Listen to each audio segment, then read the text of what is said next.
Your Mama's Kitchen is brought to you by Rivian.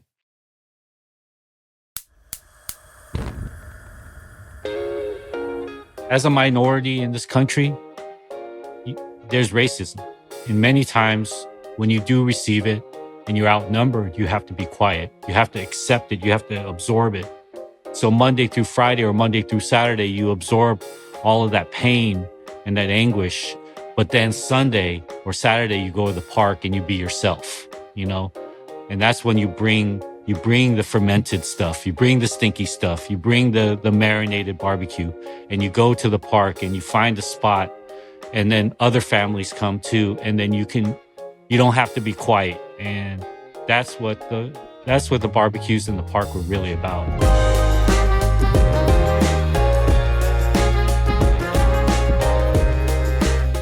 Hello. Welcome back to Your Mama's Kitchen. This is a place where we explore how we are shaped as adults by the kitchens that we grow up in as kids.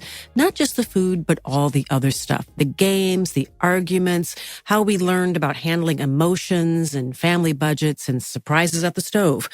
I'm Michelle Norris. And lucky me, because today I am joined by Roy Choi. This dude is a culinary icon, and I am not overstating that. He is the founder of Kogi, the Korean barbecue taco truck that helped spark the nationwide food truck movement. His life story was part of the inspiration for the movie Chef, starring Jon Favreau, and he also served as a culinary producer on that film. I love that film. I have seen it several times. I keep the soundtrack in heavy rotation in my house because I love that too. Roy is exploring new kinds of street tacos in his newest venture. It's called Tacos Por Vida. And he has a new cookbook called The Choi of Cooking. I'm going to grab it because it's so beautiful and I want to show it to you. The Choi of Cooking. It's a beautiful volume that is so much more than just a cookbook. We're going to get into that in just a minute. But first, I want to welcome Roy Choi. Welcome to Your Mama's Kitchen. Hey, great to be here. Well, we always begin talking about Your Mama's Kitchen. So can we go back to Orange County? That's where you spent most of your childhood. Walk me inside that kitchen. What would I see? Yeah. What would I smell? Yeah, actually, I split my whole life between LA and Orange County. So the first half of my life, I grew up in LA, then high school years, Orange County, then back to LA. But the kitchen remained the same all throughout. And that kitchen was a kitchen that was always on, almost like a restaurant kitchen, or a 24-hour diner is a better example. It never didn't have food on the stove. It never didn't have a full refrigerator. There wasn't ever blenders that weren't full. There was always fermenting product everywhere throughout the kitchen. You would have to it was like an obstacle course, basically.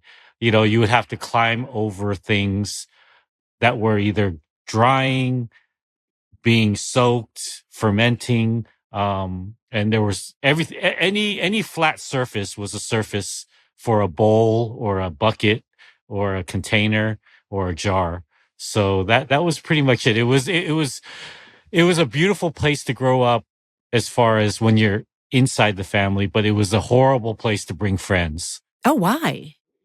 When you're young, because teenagers are mean. They're mean, man. And when you bring friends into a house that has bubbling fermented pots everywhere, and there's no cereal, there's no cookies. Okay, you know what I'm saying?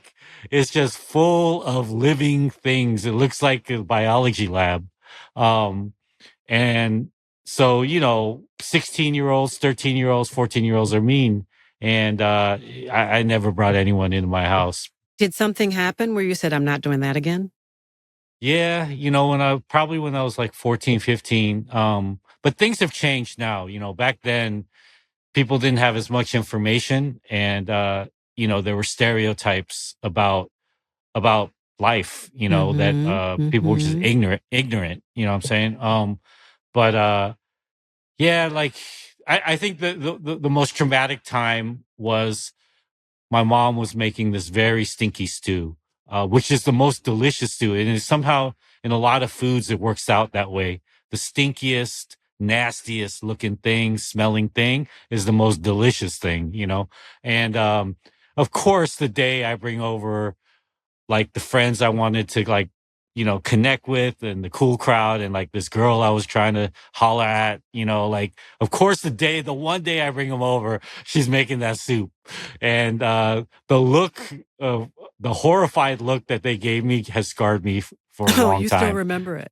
Oh, I still remember it, man. I'm an OG now, old guy now, but like, that time when I was 14, 15, it still haunts me. But I love my family. I loved growing up in that house. I loved waking up, discombobulated and having to go through that obstacle course every morning.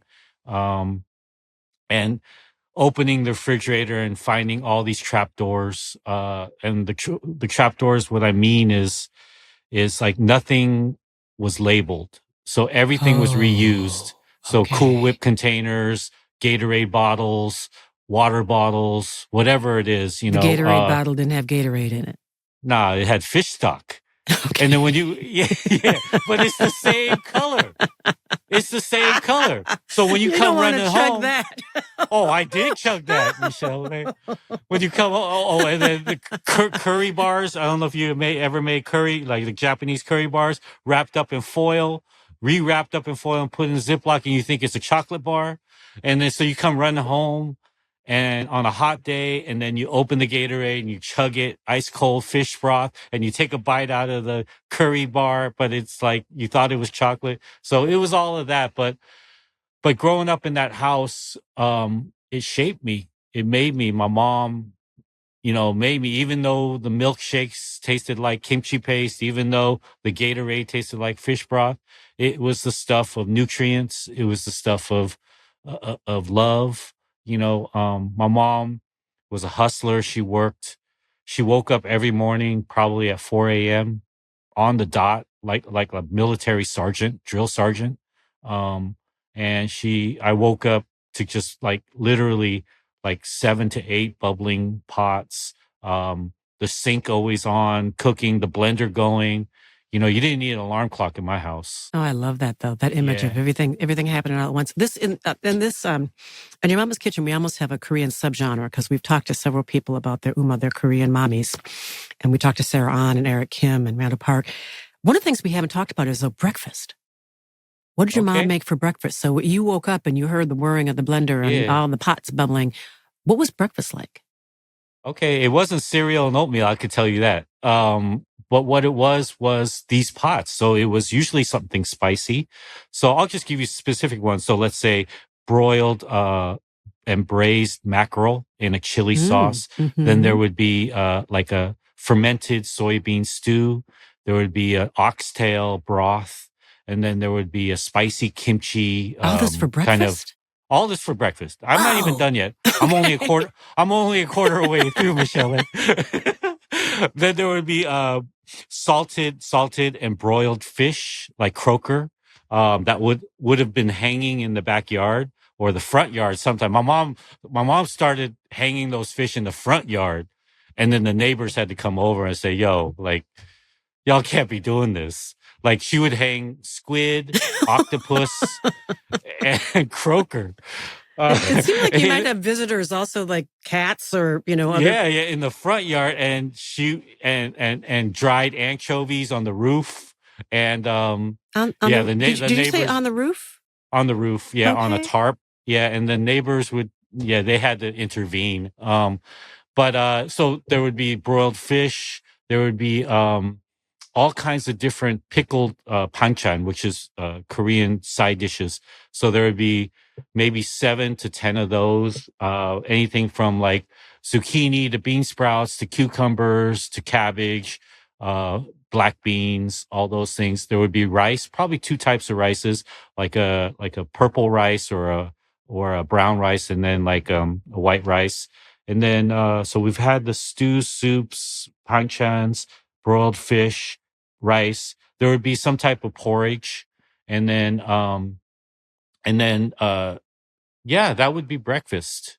That would be breakfast every day, and then it would be that amount of food every day. But all of the different stews or broiled, the fish would change from mackerel to croaker to yellowtail or whatever the case may be. The stew may change from kimchi to soybean to something else. The broth may change from oxtail to short rib to chicken, but there would always be 3 soups, 2 rices, 2 fish, 7 to 10 panchan, a couple braised dishes, and a couple surprises. Yeah, yeah, So food in abundance. Your parents worked in the food industry. Was the yeah. kitchen like their test kitchen where they were trying things out that they would use in their other Yeah, work? I would say so, if you put it that way, but I don't think it was approached that way. Hmm. I think it was just by default because my mom never stopped cooking. So it was a continuous, it was like my mom is like a sourdough starter. It never stops, so like she's constantly adding and fermenting her own existence in a Hmm. way. Hmm. And so she'll never stop from the morning to the night.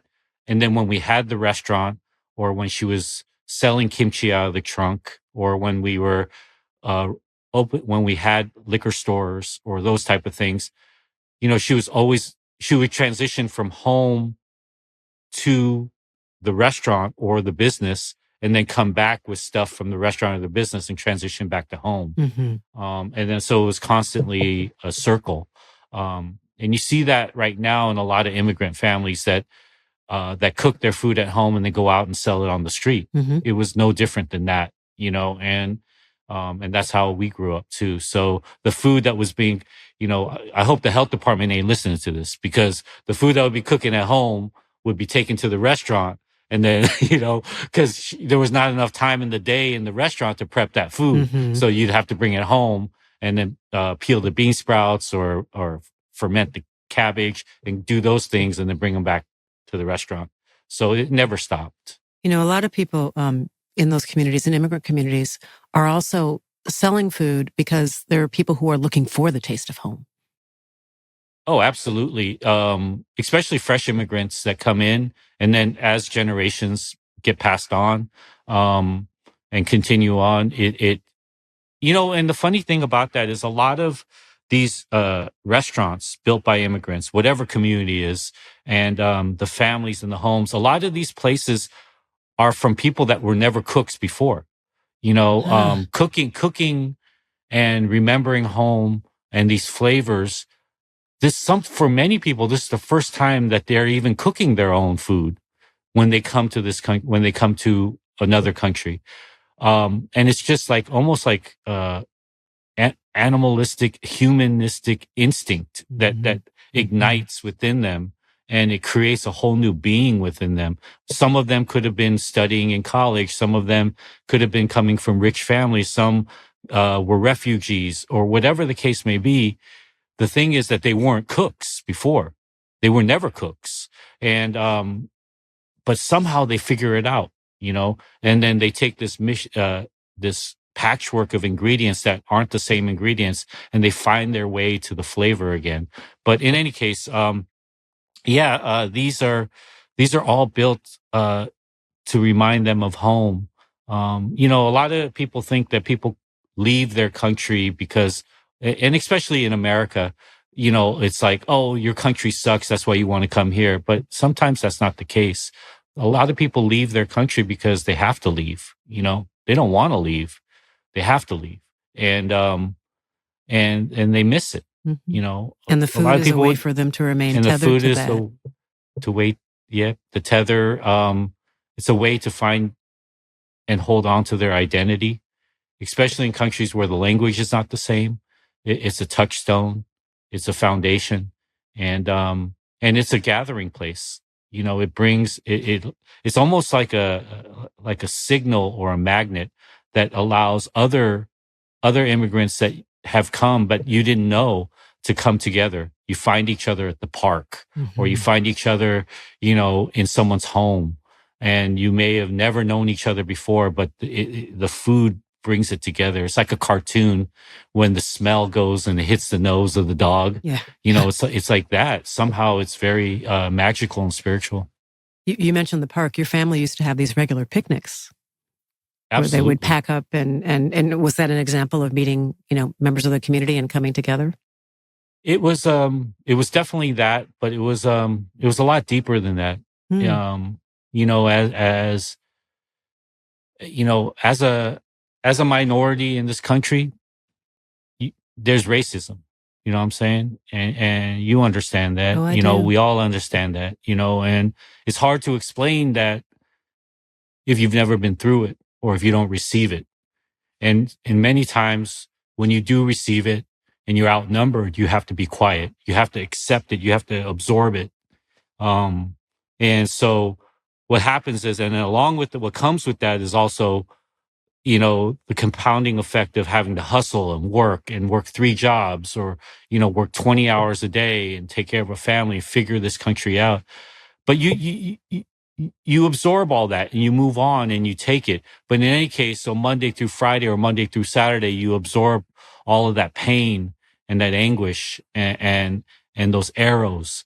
But then Sunday or Saturday, you go to the park and you be yourself, and that's when you bring the fermented stuff, you bring the stinky stuff, you bring the marinated barbecue, and you go to the park and you find a spot, and then other families come too, and then you don't have to be quiet, you don't have to shield yourself from the arrows, you don't have to like look away or just like be outnumbered. You can stretch your legs and open your heart and be silly and be funny and be stupid, and that's what the barbecues in the park were really about. We're about being human. You're painting such a beautiful picture. What park would they go to? We would go to Griffith Park. Oh yeah. Yeah, Yeah. we were here in LA. Griffith Park was the first park. That was the main park, and Elysian Park. Because when we first immigrated here, we immigrated to, Koreatown, kind of downtown area. So that was the first wave of immigration, and the first parks that were closest to us were definitely Elysian Park and Griffith Park. As that expanded out, it would go out to like Whittier Narrows or out to the east side near Pico Rivera, or it would go down towards Torrance. The parks would spread out. You would go to smaller parks throughout West LA, things like that. And then as we went to Orange County, we would go to Mile Square Park in Fountain Valley, or you would go to places like that, but just big municipal parks. I lived in LA many years ago, and I used to see people at parks. And you're helping me understand that what I was seeing was so much deeper than what maybe I understood. Oh, That when people were coming together, it was not just, coming together over the food. It was an expression of pride. It was a way for them to let off steam. It was a way for them to take the mask off. take the mask off. Exactly. Be yourself and say the jokes and again, not be quiet. Be as loud as you want to be, and the park was great for that, because you're outside, maybe there's a freeway going by, especially in Griffith Park. So, the noise is canceled Yeah. out. So yeah, that's what you were witnessing. Roy, your cookbook at the end has a letter to a young Roy Choi. And in reading about you, you said something repeatedly that you went almost 3 years where you did not smile. That the young Roy Choi was often very angry. What was the source of that anger and how did you work through that? I got a good smile though. You see that? Yeah, You you should have see? shared that with the I world. know, Why were I you know. keeping that from people? That's why it shines so bright right now because I held it for You're so making up long. for lost time? Yeah, I make it up. I can't take it off now. Um,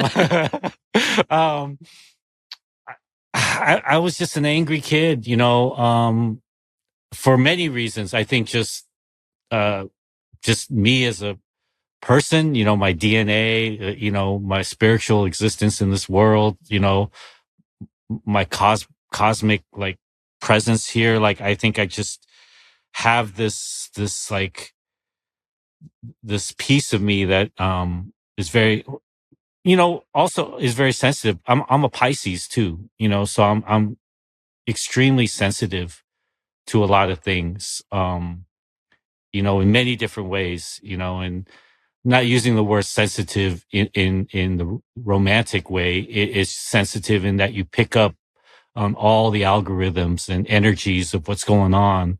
And, in many cases, when I was younger, I would pick up on a lot of that frustration and angst and energy, and they would be maximized. They would be exploding within me. At the same time, so it was a compounding effect. And then dealing with the stuff we mentioned earlier about the racism and about the ridicule, about the arrows in life, trying to meander and figure out my place in this country, in America. Moving a lot. That was a big thing, you just start to get your feet settled down and then you're moving. The pressure from my parents at home, being Asian, you gotta be smart and you gotta study well. And then you're compared to all your cousins and your family friends. And there's like really only one path to go. And I didn't fit into that path and I couldn't explain or define what I was feeling at that time. I didn't have the words for that. I didn't have the examples for that, and so I couldn't just bust out and sing Billie Holiday, like I didn't have that talent within me. And so, my parents were like, you're not an artist. You're not creative. Like just study. And I was trying to figure those things out. And I don't know. I think it was just all of those things together at a very specific time in this world, during the 80s and 90s. And I just couldn't figure out how to express those things or bottle those things or funnel those things in the right way. So I was angry. I was angry. I was scowling. I was mean. I was quiet. I was reclusive. I would shut a lot of people out. I would shut the world out. I was very nocturnal. I'd roll late at night, just sneak out of my window and I was like an alley cat. I was like a cat, but I Where had were like you going when you snuck out of your window? on the streets. You know what I'm saying? Just Like hanging straight, out. just hanging out, Hmm. alleys, streets, liquor stores, back parking lots, things like that. Just riding the bus, for hours. Um, but I had this weird like homing device within me that I'd always return back. And I lived in this kind of dichotomy of like just wanting to run away and just run away from the world. But somehow always coming back and following the rule, like being at the table for breakfast, or uh, you know, or doing my homework, things like that. Like, even though I rebelled against it, there was a part of me that was still instilled within me from my family structure and from my parents. But I fought it as hard as I could. Um, but I ended up still balancing that. And I think that is a lot of who I am as a person, and who I am as a cook, and I am as a chef and as a leader of the people that are within my organization and my team and my family. Um, I think that they know they need to give me my space, but at the same time, they know I'm always going to be there, you know. I'm going to ask this delicately. In another part of my life, you mentioned dealing with race as an Asian man. And in another part of my life, I deal with matters of race directly. And I've, talked to thousands of people about this issue through the work I do at the Race Card Project. And there are certain themes that come up over and over again. And one of the things that I have heard repeatedly from children of Asian parents is sometimes experiencing anger, but not being able to express it. And experiencing anger sometimes on behalf of their parents and seeing the way the world treats their parents and being frustrated that their parents don't express anger or don't have an outlet for that anger. And it can be very confusing for young people who are dealing on one hand with the myth of the Asian super student, but also with their parents seeing the myth of the Asian model minority. And is that something that fed into what you were feeling at all? Yeah, absolutely. Those are very correct, you know, observations and information that you have received. You know, at the end of the day, you know, like my blood and my family and my race is Asian, but I'm American, right? So going out there, I see all kinds of other people. You know, I go to all kinds of other homes growing up, and I see all my friends, and I see their relationship with their parents, or I see broken homes, or I see their grandma or their auntie raising them, or I see their parents.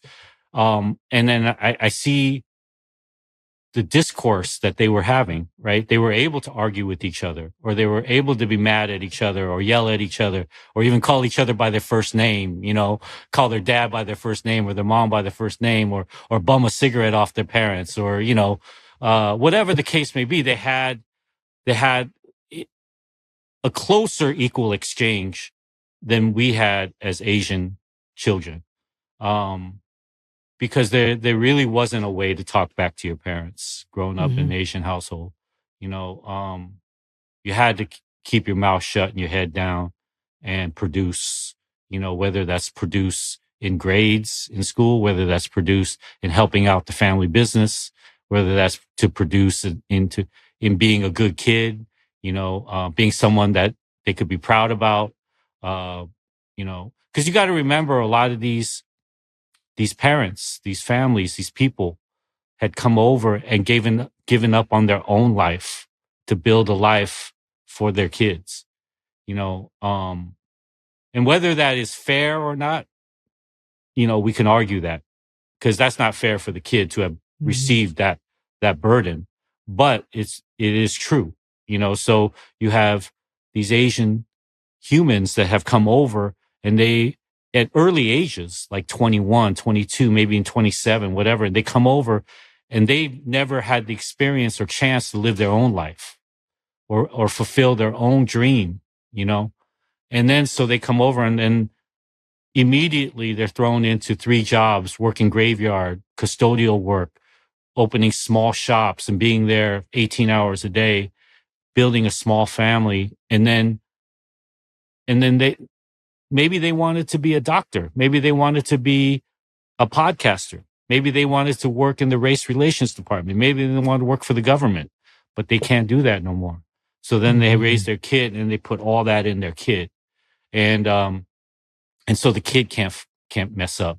You know, the kid can't explore, and you have to just listen. And so that's the household. So in many cases, a lot of Asian American kids, we grow up in a double life. You know, we have our life within the walls of our home, which is somewhere trapped in this purgatory between the old country and this new country. And what stays in, it's like Vegas. What stays in that house happens in the house, stays in the house, you know? And so then you go out, then you got to live in this kind of this weird chasm, you know, this weird like multiverse. And then you go out, open the front door, and you walk out to the world. And then you got to live in America. You know what I'm saying? Like you got to live where you have to clap back. You have to be quick on your feet. You have to have jokes. You got to figure out pop culture. You know, you got to have style. You know what I'm saying? Like you got to have all these things. And then you got to come back home and then be quiet again and be studious and hardworking and never show your anger and never argue to your parents. Like you can't argue to an Asian parent. You can't say they're wrong, you know? Actually, that sounds a Yeah. little bit like an African American household too. Oh yeah. You know, Oh, absolutely. there's no talking back. You know? No talking back. I'm just saying, we're all more similar than we are different. You know what I'm saying? We're more similar than we are different. And there certainly wasn't anybody calling parents by their first names. I mean, that just was not happening. Yeah.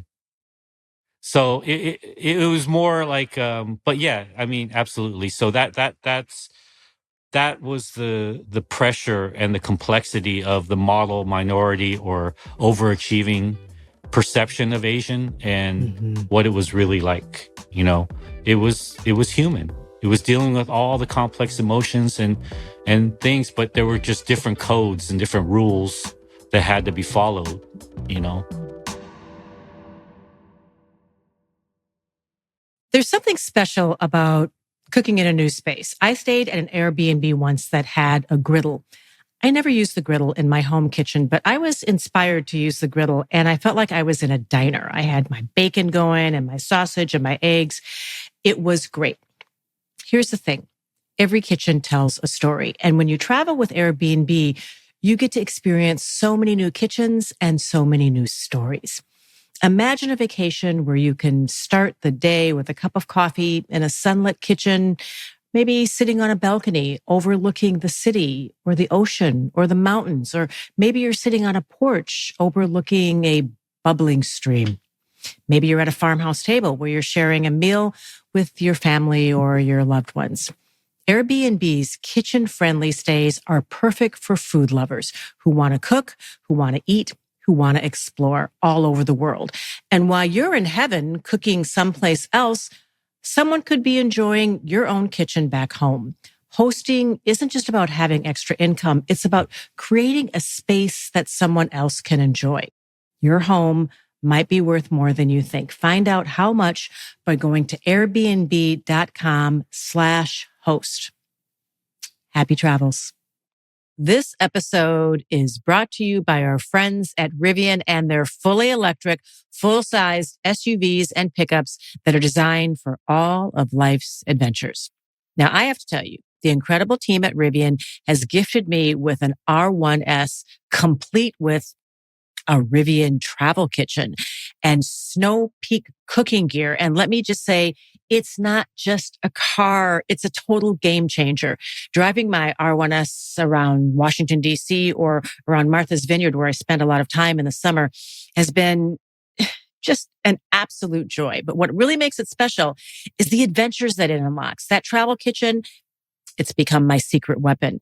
2-burner induction cooking on a cooktop on one side, prep space on the other side, storage in this sleek little portable setup that works anywhere with electricity. I just plug it right into the electric outlet right in the back of the car and I am ready to go.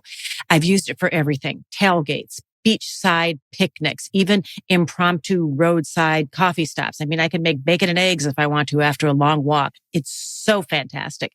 The ergonomic carrying case makes it a breeze to haul around, and the hangout lights, you just put them up and they sort of hang over the top so you can cook even in the dark.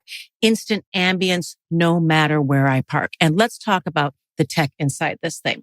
The 360-degree camera makes city driving inside the vehicle a cinch. The premium audio system turns every drive into a concert, and there's a speaker that you can actually pop out of the car and take with you when you're out on one of your adventures. The self-driving features, a lifesaver on long road trips. But here's another really exciting part. Rivian has just launched a new R1S. It's called the Quad. This is Rivian's fastest, most capable vehicle yet. 4 motors, one for each wheel, for unbeatable precision on any kind of terrain. Whether you're carving sharp corners or tackling wild trails or out on the freeway, the Quad is built to stand out. Go check out the all-new Quad and all of Rivian's amazing vehicles now at Rivian.com. Trust me on this. You'll love it. We all know that food waste is bad for the planet, but that doesn't mean we're ready to start a compost pile or we're okay with having a smelly fruit fly condo compost pail on the counter. That's why I am so into the Mill Food Recycler. The whole idea is to make keeping food out of the trash as easy as dropping it into the trash. I just add my scraps, and I mean like almost anything. I mean anything from chicken wing bones to avocado pits to cantaloupe rinds, and Mill runs automatically while I sleep. I can keep filling it for weeks, and it never smells. What really surprises me is the peace of mind. I used to feel guilty every time I tossed out wilted spinach or half-eaten leftovers. Now I just drop them into the bin, open the lid, drop them in, and I know that they're going to a better place. You can use the grounds in your garden or feed them to your chickens, but me, I have Mill get them to small farms for me so farmers can grow more food. You just send those grounds off to farms in little boxes that Mill can provide, and they will turn that back into real food for real animals. That's such a good feeling. It's a full circle moment that I didn't know that I needed. You can have your own full circle moment. Try Mill risk-free and get $75 off at mill.com/YMK podcast. That's mill.com/YMK podcast.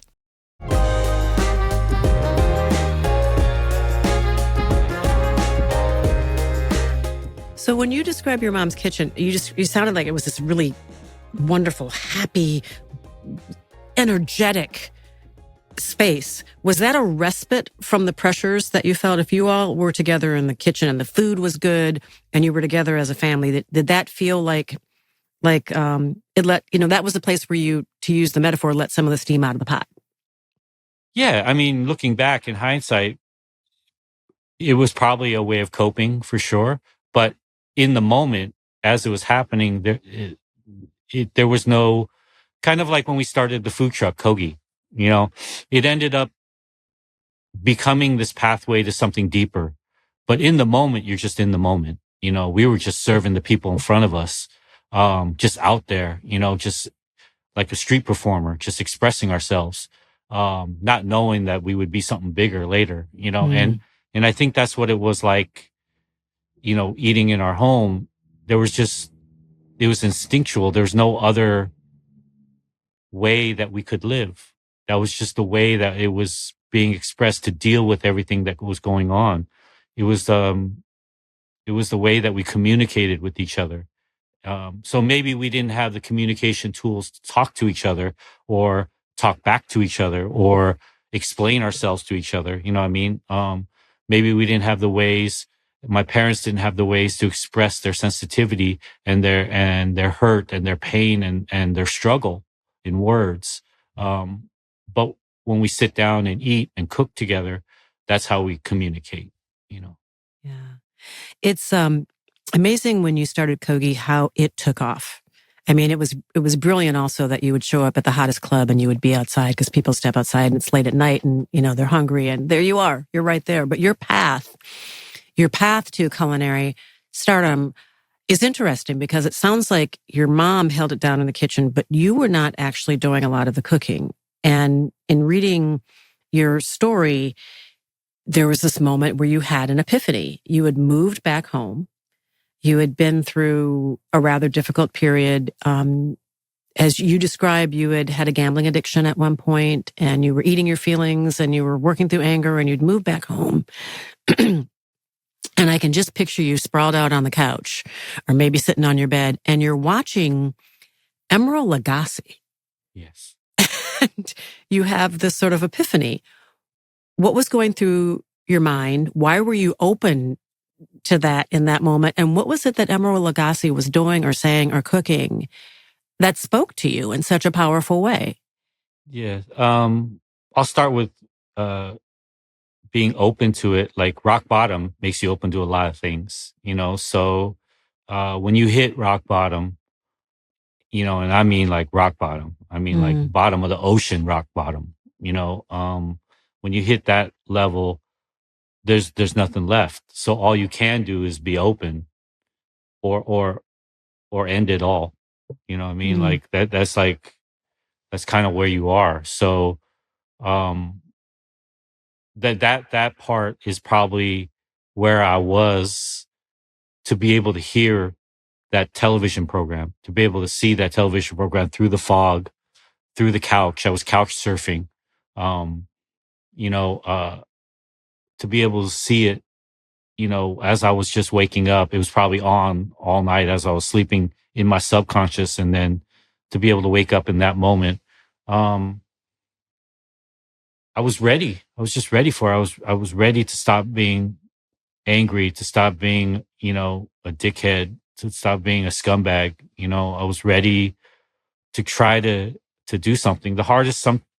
Sometimes the hardest thing about growing up is growing up,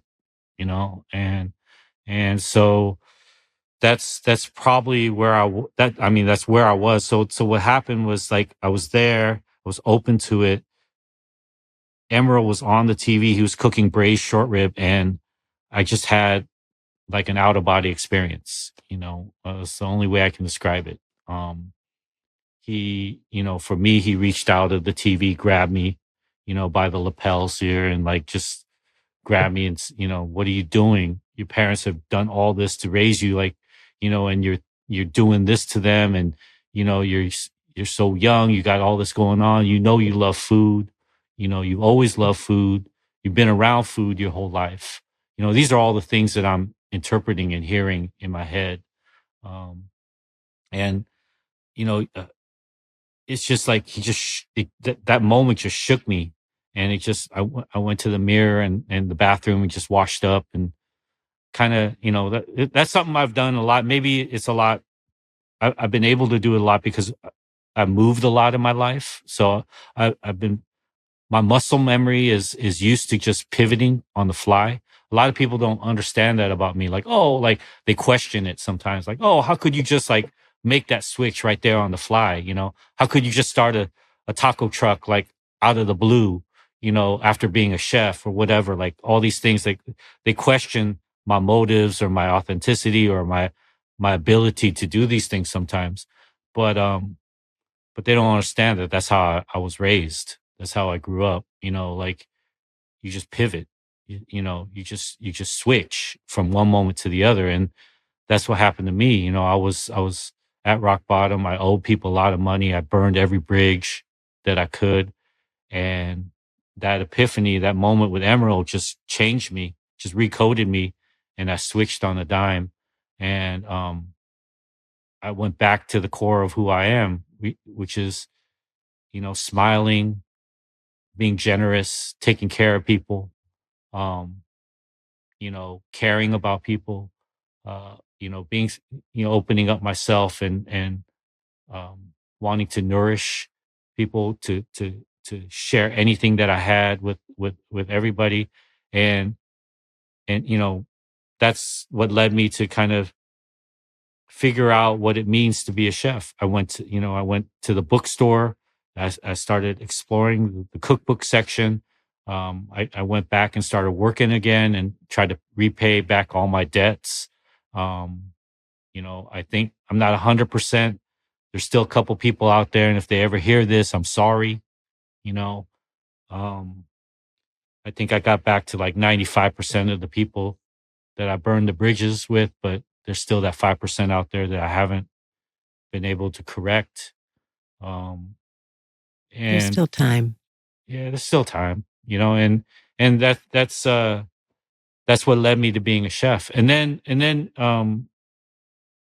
once that happened, all of the things that I grew up with, growing up in a restaurant, growing up in that mother's kitchen, they all just started to sync and connect, and so I wasn't like a rookie, even though I was when I started, because all that stuff was built in me. I just kept it down, but when I finally allowed it to come out, I kind of like entered the kitchen like running, in a Mm, sense, mm. so You ran toward it. yeah. And then once I got in it, I was already like familiar with it. I was already comfortable with it, and I understood it, even though it wasn't really something that I had done, leading up to that, you know. And you did formal training. You actually went through and became a chef, and you went through the formal training, but you've said that you sometimes have a difficult time with authority. How do you do that when you're training? Because we've all seen, there's only one answer. Yes, chef, Yeah. when you're told to do something a certain way. So if you have problems with authority, doesn't feel comfortable to you, how do you do that so you get through the training and then get to the space where you can do things the way you really want to do them? Yeah, I've had a very difficult time with authority my whole life. Going back to the things we talked about with anger. My dad, when I was in junior high school, he put me in military school for a year. Like I was a ruckus back then, and so that was I was horrible back then. I couldn't handle it then. All throughout high school, all throughout college, all throughout just life. Um, you know, I just couldn't handle anyone telling me what to do. I couldn't handle any authority. But somehow when I got to culinary school, because I had hit rock bottom, come out, been open and changing my whole coding and entered culinary school, the thing is, and then entered kitchens, the kitchens are the best place for people with authority problems, even though it is an authoritative structure, because Really? because you find kindred spirits there. We all end up there in the kitchen because we all have authority complexes. So what happens is you end up. It's like, I guess it's like how drama kids feel with each other and find each other. You know what I'm saying? You find your tribe. Yeah, you find your tribe. It's, it's like when I see all the musical kids and drama kids together, and I see how they connect. That's how it is for us in kitchens, except we're like bandits on the other end that find each other because there's nowhere else left for us to go. And so we knock on the back door of a kitchen and then you walk in and then, it's like Oklahoma, or it's like Les Mis, and you go in and it's just like, you feel like singing and dancing because you found your people. And, but also the structure itself is very good because how can I say it? It's a brigade structure, and then culinary school is a block system culture where you have to kind of, it's very progressive in the sense that there's no wiggle room. So the best thing sometimes for someone with an authoritative complex is to not give them the wiggle room to argue back, Oh, okay. A little bit like the military. a little bit like the military in a sense, but then enhance that and nourish that with with nutrients and things that they're doing with their hands. It's versus the military. It's more like maybe doing wood shop or Because you do have control. or pottery. You have agency over that thing that you're creating. Absolutely. And so this combination of tactical or tactile, physical things that you're doing with your hands and your heart, because cooking takes your whole being. It takes your thinking, it takes your smell, taste, hands, your body, takes your passion, takes all these things. And so that combined with this no wiggle room structure of like, and then this camaraderie of we're all in it together. All of those things create just like a recipe, just like a sauce. You can't really pinpoint exactly where the tethers are, but it all comes together to make this beautiful thing. And that's really why we're able to say yes, chef. Can we talk about your cookbook for a minute? Oh, absolutely. I got it right here too. I got mine too. Okay. It's gorgeous. I mean, Thank you. I love this cookbook. Take this. Big ups to your designer. Oh, yes. Because it's so beautifully done. And it's not just a cookbook. It is, written by someone who's been to Saro's kitchen and shares the lessons from that journey. And it's a cookbook that meets you where you are. So if you are proficient in the kitchen, you're going to love this. If you're afraid of the kitchen, you're going to love this. If you need a little bit of help in the kitchen, you're going to love this. It feels like you're like breaking through the third wall repeatedly and like talking, to the person that's actually holding the book. You begin with this whole preamble, like long before we get to the recipes. There's your story. There are the things that you need in your pantry. There are a few things that I'm going to come back and ask you about because they might be unfamiliar to some people. But you have this section called your guiding lights and finding your path. And I love your guiding lights because it's almost like I wanted to cut this out and put it on the wall. Oh, damn. Love for others and yourself. It feels like a Nicene Creed almost. Kindness in your heart, generosity of spirit and giving, flavor for days. Fun, in capital letters, vibrancy and vibes, Health is wealth, realness of intention, care of earth technique and detail. Happiness is feeding. There it is. There it is. That's the mantra.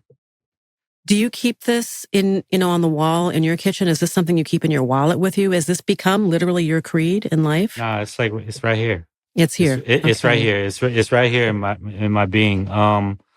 That's how I live life. If you work if you work with me or in my kitchens, everyone on my team, they know this. A lot of the day starts with this touchy feely stuff. And But you all talk to each other before you cook? You have just kind of a moment? Absolutely. And it's not for everybody. There are a lot of kitchens where it's about precision. It's about technique. Mm-hmm. It's about being the best. We don't try to be the best in our kitchens, in my kitchen. We just try to be loving and caring. And we just try to make people feel fed and happy, and I'm not saying others don't do that. I'm just saying that we're not trying to be the best. Yeah. That doesn't register in our minds, in our soul. And so the way we approach things in my network is that mantra, care for each other, love each other, make sure everyone's fed, make sure, no one's missing anything. Make sure we have enough for everybody. Make sure we take care of each other. Make sure we look out for each other. Make sure you jump in when someone needs it. Make sure we keep tasting everything. Never assume you got it done. And so those are things we live by. I love that every single recipe in here has a story, and they're often great stories. Thank you. And the flavors are layered. And I'm wondering if that's in some way reaches back to your mama, because in the way that she layered flavors, when you're cooking something for a very long time, all those pots that were on the stove, that blender going all the time, you're layering flavor. And I wonder if it's also part of your multi-culti experience growing up, because you were in other people's homes. So, in Hispanic households, they were feeding you one thing. In a Japanese household, they were feeding you something else. In an Anglo household where the family maybe came from Oklahoma, maybe you were having something else. Did all of that work its way into your style of cooking and into this cookbook? Absolutely. There's no mistake that it's called the Choi of Cooking, because it's a book that, like the Joy of Cooking, the book is an homage to the original Joy of Cooking. It's to us, it's like we want it to last forever. It's a life full of recipes that have been lived through, that have been pasted together throughout life experience. And I feel like I'm at an age and a place where, I have some sort of knowledge that has been built through life, that these recipes, like when we first started writing this book, my mission, or like the mission statement of it all, was like, if someone were to find this book 300 years from now, like at a yard sale, that the recipes would still make sense. The stories would still make sense, because I feel like these are timeless. And that's like, I couldn't have wrote this book 10 years ago, but I feel like this is the book I was meant to write. And I hope it is, and, I think I write in the book that the recipes and the flavors and everything are they're like my Watts Towers, but instead of broken glass, they're life experiences and flavors that I built up over time, a patchwork of these flavors that I pieced together into this thing. And that thing, is the Joy of Cooking, is this book. I love it. You talk about hugging food that hugs you back. You often begin, and it made me think about things. You often begin with vegetables. Like you started milk, because often we think about, okay, I have a protein. What am I going to cook as a side? So I'm going to turn this into a soup or a stew or something like that. And I love the stories. The underwear rice, which is rice that maybe you should tell a story. The rice that you would make when your mom was busy and you and your dad would have to like figure it out on your own. Oh yeah, yeah. Like we've talked about my mom a lot and her cooking and the obstacle course of food.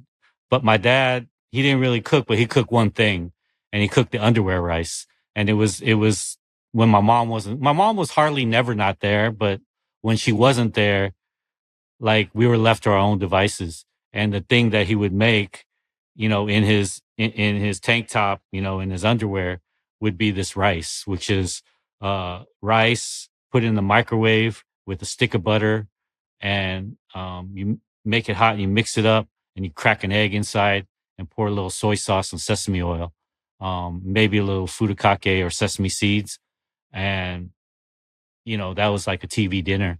That was the and that was like, again, even though it's difficult to build a communicative relationship with an Asian dad, that was our communication. Sitting in the Mm-hmm. lazy boys together, watching TV and eating the underwear rice. It's a great. I say every one of these recipes had a great story. And speaking of recipes, we like to leave our listeners with a recipe that means something special to our guests, something that comes from their mama's kitchen. What do you want to share with us? I don't know. Did I pick one for you? I can't You remember did. which You one. did. Which one did I pick? I have a horrible picked, memory. The cold noodles. Oh, the cold noodles. That's Mm-hmm. right. That's right. Yeah, you asked me to choose a recipe from the book that represented my mom, and I felt there's so many of them that do in here, but I felt like that was the sharpest and most quintessential one, because it combined all the elements of having to pull things together out of thin air, you Mm-hmm. know, and that's really what my mom was a master at. You know, uh, she could put full meals together. You would open, us normal folk would open the refrigerator and look and be like, there's nothing to eat, and it would be just stacked full of stuff, and then she would just push us out of the way and then come out with like this full meal. And the cold PB noodle salad was a great example of that, especially for lunch. um, it's a cold vermicelli noodle salad with shredded lettuce, uh, a spicy like chili paste, and a bunch of different vegetables like julienne and thinly sliced vegetables put together. It's almost like a bibimbap, Mm-hmm. but in a noodle, in a cold noodle. It's almost like a Vietnamese vermicelli noodle salad, but in a Korean home. And it could have all different things. It didn't have to have the same thing all the time. It could have canned corn in there. It could have spam. It could have cucumbers. It could have bacon. It could have leftover stuff from last night. It didn't matter what was in there. Um, it was all pulled together because of the paste and the noodles. And then you mix it all together in this big bowl. Usually the best way to eat it is in a big glass bowl, like bigger than your head. And that way you have enough room to mix everything together, and you mix it all together. And it's just the most wonderful thing to eat. It's because it hits so many different senses. It's like eating a shave ice or a sorbet, but Mm-hmm. then it's also like eating, uh, you know, again, like a bibimbap, or it's like eating like a mixed bag of things, but they all make sense together. It's the most glorious thing to eat. Should you make this ahead of time so it can marinate and the flavors can all blend together? Not at all. And that's what makes it. That's why I picked this recipe, because um even though my mom has spent all of this time cooking food all the time, sometimes it was just these simple things that she would put together on the fly that were the most meaningful, and the most that I remembered the most, and also the things that I craved the most. Um, and it's very much like a peanut butter and jelly sandwich, or a grilled cheese sandwich, or um, like, or a smoothie or something, like something you whip up right away, but like it tastes so good, and that's kind of what the cold peanut noodle salad is all about. And I think it's the variations and the ability that it can change over time, with whatever you got. And it's just so delicious. Um, and like eating something cold, there's a different sensation when you eat cold Yeah. food. It I'm not saying I prefer cold food over hot food. Hot food is still the winner. But there is a feeling when you eat cold food and when it's like the right cold food. The flavor's And crisp. yeah, It just, yeah, and I understand what you're sometimes saying. in American food, all we have is salad.